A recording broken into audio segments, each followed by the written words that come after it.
Hey guys, it's been a while since I've posted on defending the faith. Um, and I'm posting today because I had an interesting conversation today with a friend of mine, evangelical Christian friend of mine. And he brought up Luke chapter 1, verse 47, where the Virgin Mary says about herself, she says, I rejoice in my God, my Savior. So he says, hey, here's Mary herself saying that she has a savior. So how could you claim she's sinless and she's never sinned? If she was sinless and never sinned, why would she say? Why would she need a savior? So the fact of her saying that she rejoices in God, my Savior, means that she's a sinner. So I didn't know what to say, so I ran away and I tucked my tail between my legs, and now I'm questioning my whole faith. I'm thinking about becoming an evangelical Protestant. So I just wanted to say goodbye to everybody. Actually, no, that's not what happened. What happened was, the best way to rebut this argument, I think an analogy would probably be the best approach to this.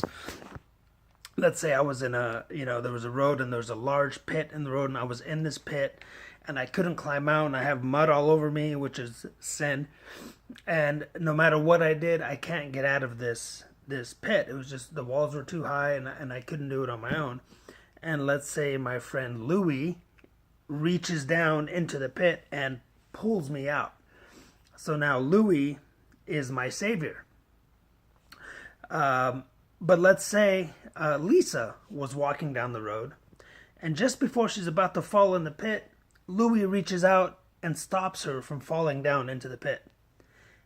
Louie is still Lisa's savior, even though she was not allowed to fall into that deep pit with all the mud and the muck and everything. So, and that's the way Mary was saved, because yes, Mary needed a savior, but she was saved in a very unique way, and a very different way than all of us were, because we were born with sin. So it was through God's grace that she was allowed to be sinless, because she was going to be carrying the baby Jesus. So yes, she still had a savior, but she was saved in a very unique way. But this is more of a testament to Jesus, because how insulting is it, just the thought that you can have this perfect God, Jesus Christ, sinless and pure and perfect, and you're going to put him into a sinful womb? Just the thought of that is insulting. Of course Mary is going to be sinless. She's going to be carrying God inside of her. Of course she's going to be pure. What an insult to even suggest that she's a sinner like everybody else when she's going to be carrying God. So that's how you answer this question.